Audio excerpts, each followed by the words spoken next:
ফ্যাসিলিটিসটা নিতে হবে সেটাই তো আসলে জানি না। এটাও একটা বড় আমার নিজেরই কোশ্চেন যে আসলে শিল্পী সমিতি থেকে কি ফ্যাসিলিটিস নিব আমি।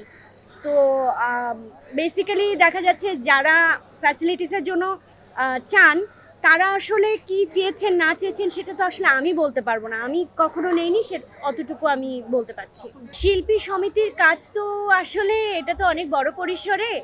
সো আমার মনে হয় যে শিল্পীদেরকে নিয়ে কাজ করবেন, শিল্পীদের ডেভেলপমেন্টের জন্য কাজ করবেন, মানে সুবিধা অসুবিধা নিয়ে কাজ করবেন, এগুলো নিয়েই কাজ করবেন শিল্পী সমিতি। কোনো মানে বাইরের কোনো কিছু নিয়ে কাজ করবেন সেটা সেটা শিল্পী সমিতির কোনো অ্যাক্টিভিটিস হতে পারে না।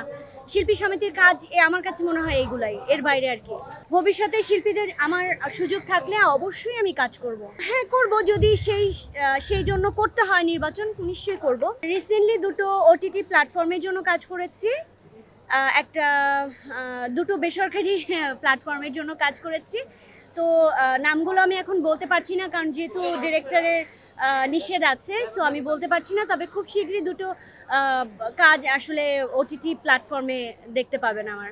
অনিয়মিত হয়নি, কাজটাই তো কম আমাদের এখন ইন্ডাস্ট্রিতে, তো খুব কাজ কম হচ্ছে। তো সেখানে আসলে কাজের জায়গাটা কিভাবে তৈরি করা যায় আমাদের সেই জায়গাটা অনেক ভাবা উচিত। কে কি করলো, কে ইউটিলাইজ করতে পারলো না, আসলে পুরো ইন্ডাস্ট্রি ইউটিলাইজের ব্যাপারটা আসলে আমি জানি না ইউটিলাইজ কিভাবে করে।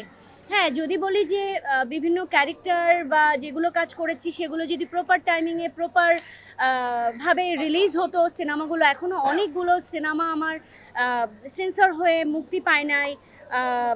কেন মুক্তি দেয়নি সেটা আসলে জানি না।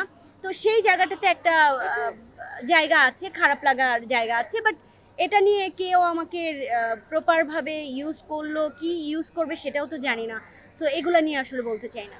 আমি আসলে জানি না, আমি ফ্রিল্যান্সভাবে কাজ করেছি এবং ফ্রিল্যান্সভাবেই কাজ করতে চাই টিল মাই ডেথ।